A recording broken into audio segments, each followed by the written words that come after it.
Witam serdecznie. Volvo XC40 przyjechało do naszej redakcji, kiedy ja byłem w Genewie, gdzie z kolei Volvo XC40 zostało wybrane jako Car of the Year.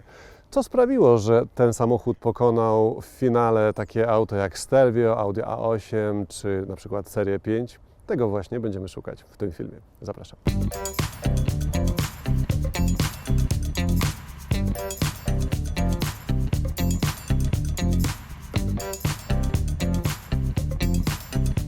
W poprzednim roku przeżyliśmy prawdziwy wysyp małych crossoverów i wcale się temu nie dziwię. Podróżujemy głównie po miastach, ale chcemy jeździć SUV-ami. Taki crossover to więc idealny sposób, by połączyć miejską praktyczność z nieco bardziej terenowym charakterem SUV-a. Dla niektórych crossovery są też wygodniejsze, konkretnie dla dwumetrowców. Przy wsiadaniu i wysiadaniu nie musimy się za bardzo schylać, a dzięki temu, że fotel umieszczony jest dosyć wysoko, również i podróżowanie jest wygodniejsze. Te crossovery często ilustrują też to wszystko, co w danej marce lubimy, tyle że w mniejszej skali. Jeep Renegade to Baby Jeep Grand Cherokee, a XC40 wygląda dokładnie jak Baby XC90. Spojrzenie ma znajome i zadziorne, a przód jest jednocześnie masywny i po skandynawsku minimalistyczny. Volvo promuje swoje samochody hasłem Made by Sweden. Zwróćcie uwagę na delikatną różnicę, nie Made in Sweden, ale to inna sprawa. W każdym razie ucieleśnienie tego hasła znajdujemy tu w Volvo XC40, gdzie widzimy taką gumową, małą flagę Szwecji. Co ciekawe, przy wyższych prędkościach nie słyszałem, żeby wydawało jakieś niepotrzebne dźwięki. Volvo tłumaczy styl XC40 swoimi inspiracjami. Modą, miastem, architekturą, popkulturą i designerskimi rzeczami. Ile w tym prawdy, ile dorobionej filozofii, tego nie wiem, ale z pewnością było do czego ją dorabiać, bo auto ma charakter. Nie tylko na zewnątrz, ale też i we wnętrzu. Zresztą zobaczcie sami. Pamiętacie, swego czasu była popularna zabawa podłoga to lawa.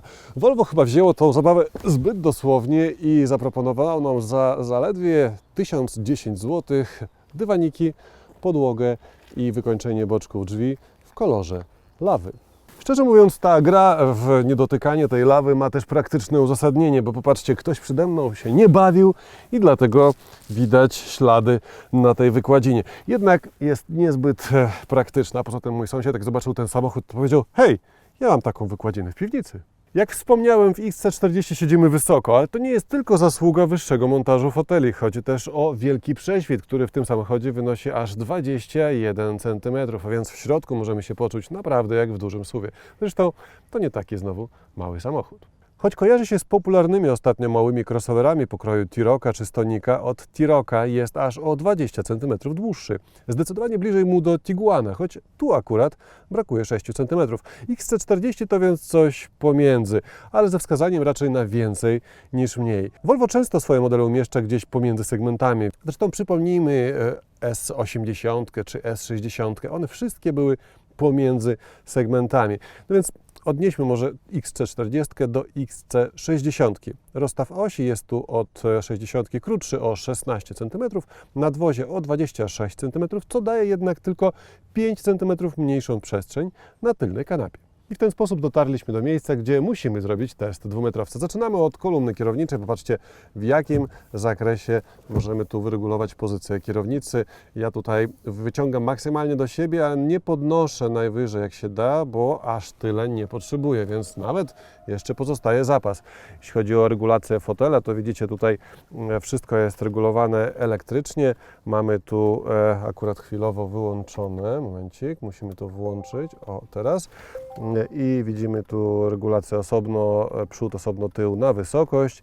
Oczywiście regulację tutaj kąta pochylenia oparcie. Mamy też regulację odcinka lędźwiowego w dwóch osiach. Warto też wspomnieć o możliwości wydłużenia, tak jak tu widać, siedziska.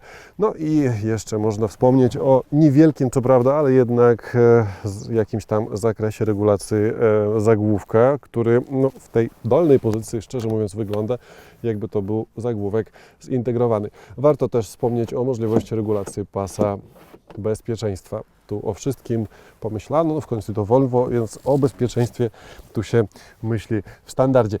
I tak oto dwumetrowiec czuje się tu prawie dobrze, ponieważ okno dachowe, które jest w wyposażeniu tego samochodu, zajmuje tak dużo miejsca, że ja tu niestety właśnie to wysokie ustawienie fotela jak w dużym SUV-ie, tak? To się kończy niestety tym, że nad głową mam no dosłownie jeden palec wolnej przestrzeni, więc zależy, na jaką fryzurę dzisiaj mam ochotę. I od tego zależy, czy będę szorował czupryną po podsufitce, czy też nie.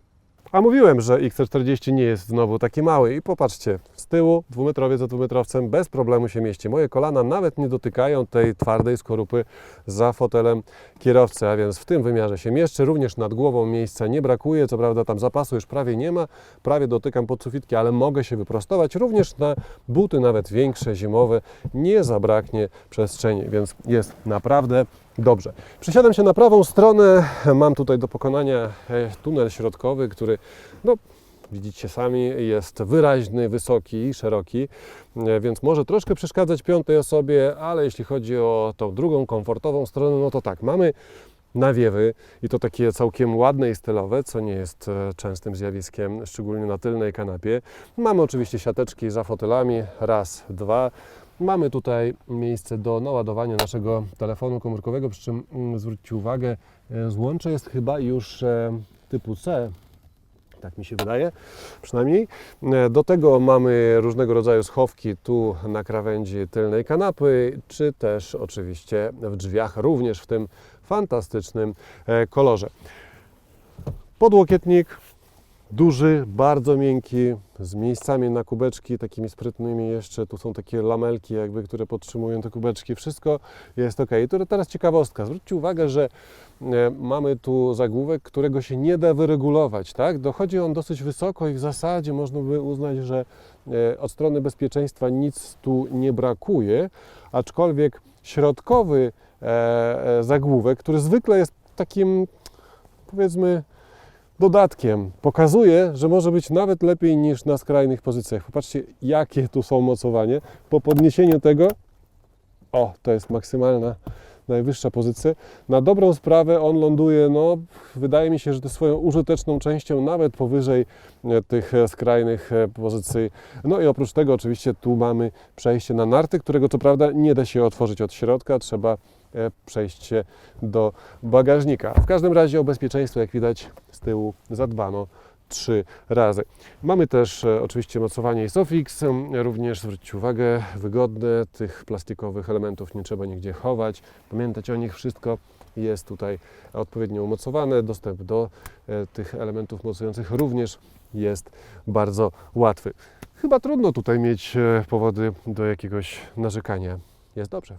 Zajrzyjmy teraz do bagażnika. Przy okazji zwróćcie uwagę jeszcze raz na to, jak minimalistyczne jest podejście do designu tutaj w tylnej części nadwozia. Nie ma tu nadmiaru przytłoczeń, nie ma tu nadmiaru dekoracji.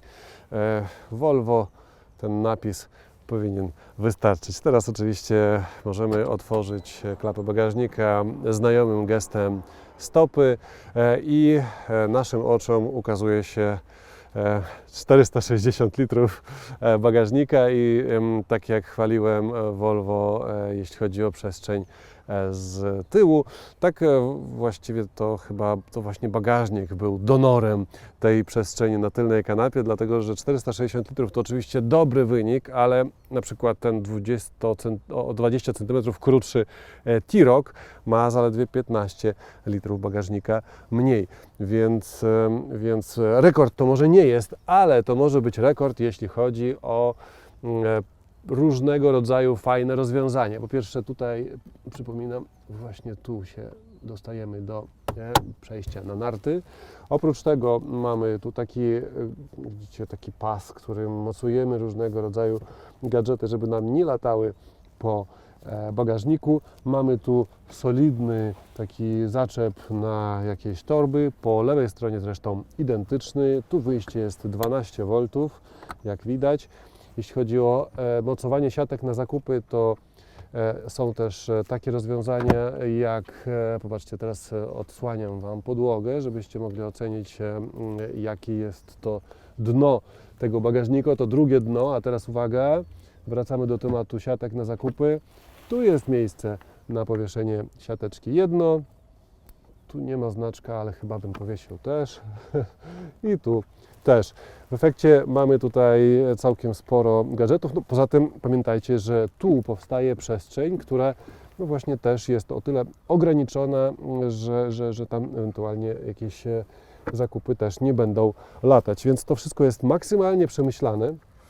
Ale to jeszcze nie wszystko, dlatego że mamy tu po prawej stronie takie dwa magiczne przyciski, które sprawiają, że w tym samochodzie składają się oparcia tylnej kanapy i to naprawdę się składają. Nie odblokowują się, nie cykają i zapraszają nas do przodu. One się naprawdę składają, jak widać. I to składają się na piękną, płaską i bez żadnych progów powierzchnię, więc jest dobrze. Szczególnie, że mamy tu 1366 litrów, nauczyłem się, pojemność takiego właśnie powiększonego bagażnika. Przejrzyjmy się teraz, co znajdziemy we wnętrzu Volvo XC40. Znajdziemy tu oczywiście wiele rozpoznawalnych elementów, które znamy z innych, większych modeli i myślę, że to ucieszy nabywców tego samochodu. Widzimy tu i te pionowe loty, i te klamki, i ekran identyczny jak w 60 i taki oto zestaw pokręteł, przycisków i tak dalej. To wszystko widzieliśmy także i w 90, więc tych nawiązań do większych modeli jest oczywiście bardzo wiele i to nie dziwi, bo tak nawet taniej, a przy okazji nabywcy tych mniejszych modeli będą jak najbardziej szczęśliwi. Natomiast chyba najbardziej rzucającym się w oczy elementem jest ten śmiały kolor wykończenia drzwi, czy tapicerki tu na dole, czy dywaników. Chociaż jak widać nie jest to zbyt praktyczne rozwiązanie, ale z pewnością bardzo mocno rzucające się w oczy, bardzo skuteczne jeśli chodzi o zwracanie uwagi. Ale zwróciłbym uwagę jeszcze na jeden szczegół. Tu mamy taki rodzaj dekoracji, taki rodzaj wykończenia. Bardzo ładny, to jest oczywiście plastik z, no nie wiem, być może to są fragmenty jakiegoś tworzywa, które robi takie charakterystyczne odblaski, być może to są jakieś cienkie warstwy aluminium. Nie biorę się jakby oceniać, co to jest, ale efekt jest taki, że to dosyć mocno odbija światło i szczególnie w nocy daje to fantastyczny efekt, pomijając już to, że to wygląda całkiem fajnie, tak? Tu na drzwiach również, i tu przed kierowcą, i tu na drzwiach i daje to taki fajny efekt, że jak ambientowa poświata gdzieś tutaj z drzwi wydostaje się na zewnątrz, to się bardzo ładnie odbija i tu właśnie na tych cząstkach takich, na tych prostokącikach, które się no, prawie że świecą same z siebie, a tak naprawdę odbijając to światło, więc samochód wydaje się w nocy szczególnie być taki no jeszcze lepiej podświetlony niż naprawdę jest, więc no, całkiem to ciekawe rozwiązanie. Poza tym, tak jak powiedziałem, no, poznajemy tu bardzo wiele elementów z starszych, droższych, większych modeli i to też wydaje mi się, że nie może się nie podobać. Jeśli chodzi o dobór materiałów wykończeniowych, to widzimy tu tworzywo miękkie, tu niżej również miękkie, tu jeszcze wciąż ugina się pod palcem, więc schodzimy tu już prawie że nie. No tu widzimy ładny matowy plastik, tu również tworzywo, trochę piano black jak widać, tu też trochę piano black, tu ugina się ładnie pod palcem, tu jest to fajne wykończenie, o którym opowiadałem. Tu znowu, ciekawe, że na przykład te tworzywa wyglądają bardzo podobnie, a jednak to jest o wiele bardziej miękkie niż to, tak mi się przynajmniej subiektywnie wydaje. Jeśli chodzi o drzwi, to tu od góry również jest dosyć miękko i pod lewym łokciem niewiele lepiej niż na przykład tu. To jest ciekawe. No, może milimetr więcej. W każdym razie szału nie ma, jeśli chodzi o lewy łokieć. Pod prawym z kolei jest o wiele lepiej. Tu jest już dobrze. Co jeszcze możemy pokazać? Fotele, akurat w tej wersji naprawdę bardzo wygodne i jak widać też ładnie i dobrze wykończone. Od strony praktycznej ten samochód naprawdę może pozytywnie zaskoczyć i tak zrobi. Zaczynamy od wielkiego schowka tu przed dźwignią zmiany biegów. Mamy tu taki postument wręcz na to, żeby odłożyć telefon do ładowania, ale oprócz tego mamy tu jeszcze sporo miejsca, podświetlony zresztą schowek po lewej, po prawej stronie, tu wyjście też 12V czy też USB i to razy 2. Oprócz tego mamy tu taki schoweczek, nie wiadomo na co, 2 miejsca na kubeczki, schoweczek, nie wiadomo na co, ale jest, popatrzcie, co prawda ciężko się do niego dostać, a jak już włożymy rękę, to niełatwo ją z powrotem odzyskać, ale jest. Oprócz tego, no tu trochę mojego akurat sprzętu, widać, że wszystko się zmieściło elegancko i to też jest fajne. I to jeszcze nie koniec, bo tu mamy taką jeszcze siateczkę, popatrzcie, taka siateczka też nam pomoże do organizacji wszystkiego. Tam na dole widzicie taki jeszcze gumowy dywanik. No generalnie od strony takich drobiazgów jest nieźle, ale to jeszcze nie koniec, bo na przykład pod fotelem kierowcy, może to tak zrobić, pod fotelem kierowcy wyciągamy i widzimy jeszcze jeden schowek, popatrzcie. Też w sumie nie bardzo wiem na co, bo on jest taki dosyć nieforemny, ale jest, tak? Ale jest i to jest fajne. No i w drzwiach oczywiście wielki schowek, tu na ogromną butelkę 1,5 litrowa spokojnie wejdzie, no i jeszcze całkiem sporo miejsca i to wszystko oczywiście ładnie wykończone, no tym super kolorem jeszcze dodatkowo. Co jeszcze? No oczywiście schowek przed pasażerem, miejsce na długopis, tu jakiś kluczyk jeszcze awaryjny, widzicie, się znalazł, jeszcze dodatkowa półeczka, tak? Tu też jest tak wykończone gumą, jest naprawdę nieźle. Na podsufitce z kolei zabrakło miejsca na schowek na okulary, a poza tym chyba narzekać już nie mam na co. Jak widać, jeśli chodzi o praktyczny wymiar, to ktoś naprawdę mocno się postarał. Jeśli chodzi o design czy dobór materiałów wykończeniowych, też wyszło całkiem nie najgorsze. Ale chyba największą zaletą tego samochodu z punktu widzenia potencjalnego nabywcy jest to, że wszystko to, o czym marzył w XC90, gdyby miał akurat taki w garażu albo 60, to też znajdzie w 40. I taka 40 w znacznie mniejszych pieniądzach, znacznie bardziej praktyczna, bo mniejsza, poręczniejsza, no przypomina nam dokładnie to wszystko, co już zdążyliśmy polubić w większych modelach. I o to chodzi. System Sensus w XC40 znamy już od dobrej strony z innych modeli.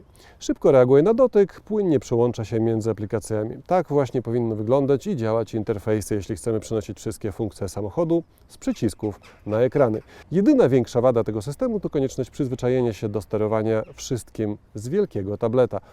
Identycznego zresztą jak w XC60, czyli 9 cali. Podobnie jak zresztą w XC90 mamy tu zestaw wirtualnych zegarów, które wyglądają nieźle, ale porównując ich funkcjonalność do ekranów, nie wiem, w Volkswagenie czy w Audi, można poczuć niedosyt. Mamy zegary, mamy mapę, no i tyle. Nie możemy z tym prawie nic więcej zrobić. Po otwarciu maski zauważyliśmy pewną ciekawą rzecz. Ten samochód nie należy do najtańszych, tymczasem w odróżnieniu od wszystkich chyba innych modeli Volvo, jakie były w naszej redakcji, w tym samochodzie nie ma maski, która by odskakiwała w razie zderzenia z pieszym i pomagała mu, że się tak powiem, prześliznąć po samochodzie. Tutaj mamy zupełnie standardowe zawiasy. Przechodząc do silników, do wyboru mamy 2 diesle albo 3 silniki benzynowe. W przyszłości dojdzie wersja elektryczna, plug-in czy hybrydowa, to się okaże, ale zapowiedzi pierwsze już są, ale póki co mamy 5 klasycznych napędów. Podstawowa jednostka benzynowa, czyli T3, jest jednocześnie najciekawszą, ponieważ jest to nowość w całej gamie Volvo. Silnik o pojemności 1.5, który ma 3 cylindry, pojemność 1.5, nie jak w Volkswagenie z 3 cylindry robi się z pojemności liter, tylko 1,5 i o mocy 150 koni mechanicznych. Przypuszczam, że mimo że ten silnik nie jest słaby, 150 koni to już jest solidna moc, klienci i tak pójdą w kierunku klasycznych 4-cylindrowych rozwiązań, a tam na drugim biegunie czeka na nich jednostka T5, która daje 247 koni, w standardzie jest już z automatem i z napędem na 4 koła. My z kolei testujemy diesla i to tego mocniejszego diesla, 190 koni mechanicznych, również automat 8-biegowy, również napęd na 4 koła, 400 Nm dostępne. w dosyć wąskim zakresie obrotów od 1750 do 2500, prędkość maksymalna 210 na godzinę, a przyspieszenie do setki 7,9 sekundy. Sprawdziliśmy to dla Was oczywiście w osobnym filmie, link w opisie. Jeśli chodzi o spalanie, to Volvo podaje tylko średnie, a więc tym bardziej postanowiliśmy dla Was sprawdzić osobno w trasie, osobno w mieście. Wartość, którą podaje Volvo, to średnio 5 litrów. Biorąc pod uwagę, że pojemność zbiornika paliwa tu wynosi 54 litry, oznacza to, że jeżdżąc spokojnie przejedziemy ponad 1000 km bez tankowania. Jeżdżąc tym samochodem dochodzę do wniosku, że wszystkie te nasze opinie o samochodach, szczególnie o wrażeniach z jazdy, takie podsumowania samochodów są dosyć względne. No bo wczoraj coś nam się podoba, dzisiaj już tak nie bardzo, a jutro już wcale, tak? Na przykład zmieniają się nam gusta. W międzyczasie gdzieś tam świat idzie do przodu i pojawiają się nowe generacje samochodów, mocniejsze, z większymi bagażnikami, lepiej wykończone, mające więcej systemów bezpieczeństwa, no i też, wiadomo, starsza generacja już nie robi aż takiego wielkiego wrażenia. Czasem jednak bardzo niewiele trzeba, w szczególności niewiele czasu trzeba, aby zmienić spojrzenie na samochód. Dosłownie jeden dzień mi wystarczył, aby samochód oceniać zupełnie inaczej. Co się wydarzyło? Jadę XC40. Gdybym testował ten samochód tydzień temu, oceniałbym go jako XC40. Świetne, miejskie auto, które punktuje w każdym możliwym wymiarze. Jest naprawdę fantastyczne, o czym zaraz opowiem, co mi się w nim podoba. Ale testuję ten samochód nie tydzień temu, tylko teraz. Dzisiaj, kilka dni po moim powrocie z Genewy, gdzie to ten samochód został wybrany jako Car of the Year. A więc jest to samochód, który został wybrany przez jurorów jako najlepszy samochód roku. I to zaczyna mnie tak troszkę nakręcać do tego, żeby powiedzieć, moment, jak to został wybrany jako Car of the Year? Przecież on ma wady. No wiadomo, każdy samochód ma wady, tak? Normalnie to tydzień temu bym o tych wadach opowiedział na zasadzie, no wiadomo, że tu są plusy, są minusy i tyle, nie ma co roztrząsać. Natomiast w tym tygodniu mówię, halo, Car of the Year. Nie z tym, gdzie z tym, prawda? Więc oczywiście postaram się z tym wszystkim walczyć.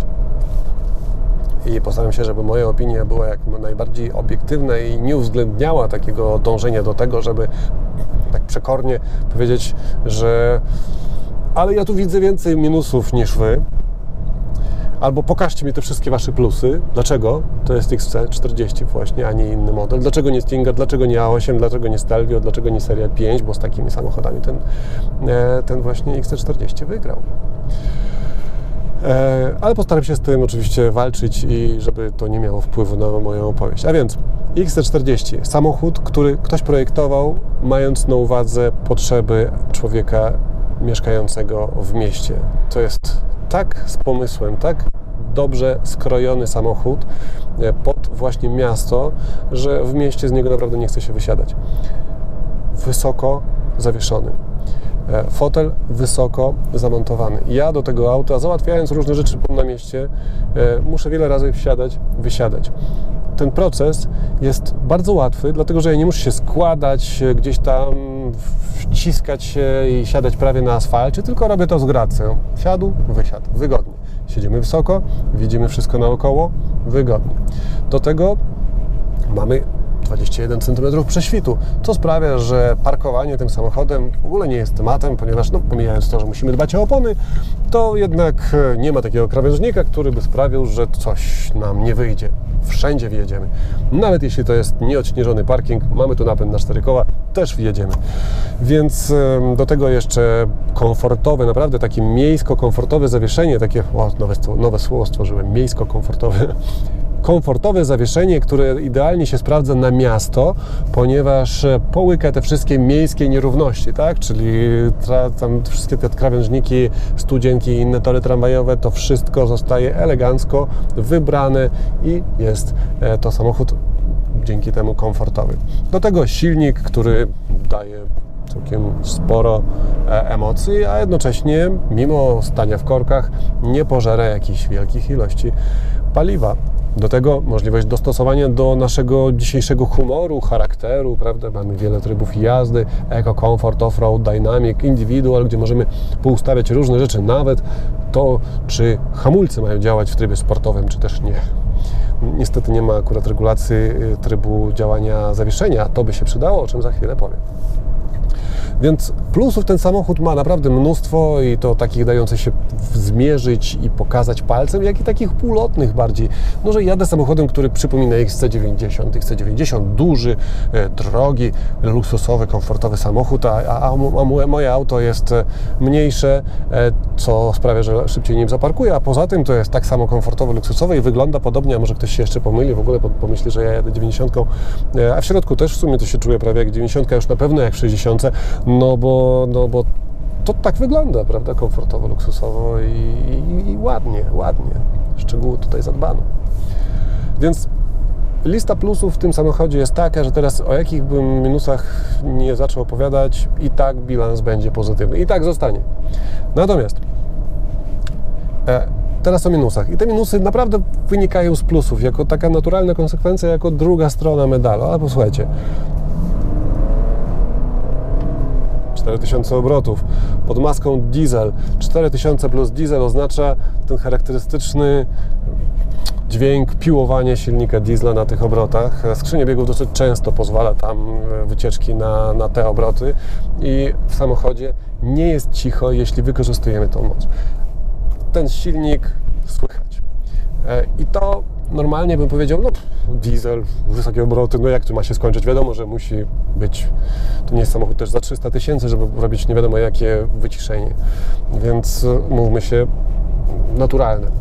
Ale przecież to jest Car of the Year. Jak to możliwe? W Car of the Year taki... Nie. No właśnie, z tym muszę walczyć. No więc jest hałas, tak? Naturalny, ale jest hałas. Druga rzecz natomiast, na którą zwróciłem uwagę i która mi się za bardzo nie podoba, to jest ponownie konsekwencja rzeczy, o których mówiłem przed chwilą jako zalety, czyli duży prześwit, a więc wysoki środek ciężkości, plus bardzo komfortowe, fajne, miejskie, jak to powiedziałem? Miejsko-komfortowe zawieszenie. No więc... Dobrze chyba. No więc konsekwencja jest taka, akurat pusta droga, jadę 51 na godzinę, lewo, prawo. No właśnie, nie wiem, czy słyszeliście, ale tam ESP szalało i szaleje za każdym razem.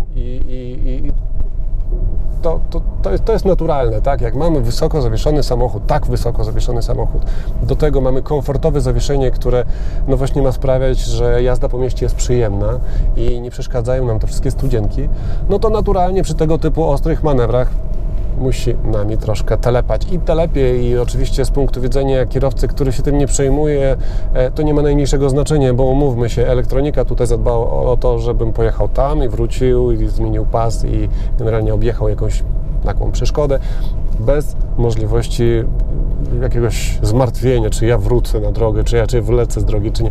Nie, wszystko pójdzie dobrze, wszystko pójdzie bezpiecznie, tylko że ja czuję, że to elektronika asystuje mi na każdym kroku, że nie zawieszenie sobie poradziło. I właśnie tutaj by się przydało to, że w trybach jazdy można ustawić sobie bardziej sportowe również zawieszenie i wtedy jechać może mniej miejsko-komfortowo, ale no właśnie czuć się nieco pewniej na drodze. I ponownie, no przecież to jest naturalna konsekwencja, wysoki prześwit plus miękkie zawieszenie, więc na mnie trochę to lepiej, ale przecież to jest Car of the Year, jak można, jak mogli.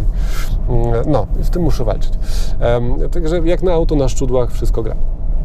I właśnie tym autem na szczudłach chciałbym zakończyć swoją opowieść, bo tym samochodem, dzięki temu być może, że właśnie jedziemy z takim, a nie innym prześwitem, że siedzimy tak wysoko, fotele też są ustawione dosyć wysoko, trochę za wysoko nawet, ale okej, wysoko jestem, tak?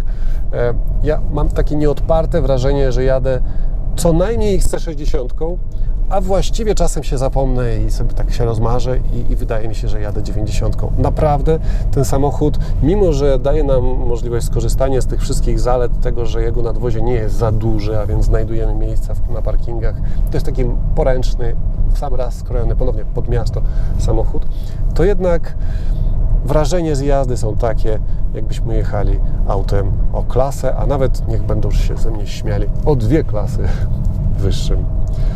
I być może to właśnie sprawiło, że ten samochód zdobył wystarczająco dużo punktów, aby pokonać i Stelvio, i A8, i Serię 5, i innych bardzo ważnych konkurentów. Ceny Volvo XC40 zaczynają się od 127 200 zł za podstawową wersję z podstawowym silnikiem. Jeśli chcemy dopłacić do wyższego standardu, czyli Momentum, musimy dopłacić 10 000 zł, a ta najwyższa, czyli Inscription, to wydatek kolejnych 13 i podobnie jak w innych modelach Volvo, najbardziej usportowiona wersja designersko, czyli Air Design, kosztuje tyle samo co Inscription. Natomiast w części z cenami, którą teraz oglądacie, najwięcej powiemy zupełnie o czym innym. Posłuchajcie. Otóż Volvo XC40 występuje też jako usługa. Dokładniej to samochód możemy wynająć w usłudze Care by Volvo. W ten sposób w ramach miesięcznego abonamentu Volvo zajmuje się praktycznie wszystkimi kosztami związanymi z użytkowaniem samochodu, wymianą opon, serwisem czy ubezpieczeniem. Jeśli przyjdzie okres przeglądu, pracownik Volvo odbierze od nas samochód, zawiezie do serwisu i odda go nam tam, gdzie chcemy. Co 2 lata możemy też wymienić samochód na nowy bez ponoszenia dodatkowych kosztów. Nie będzie od nas wymagana nawet wpłata własna. Nudne dane o finansowaniu? No to posłuchajcie, teraz będzie ciekawie.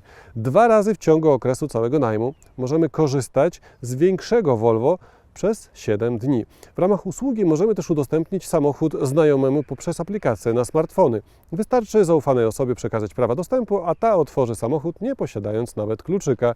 Na razie usługa dostępna jest tylko dla firm, a ceny zaczynają się od około 2500 zł na miesiąc.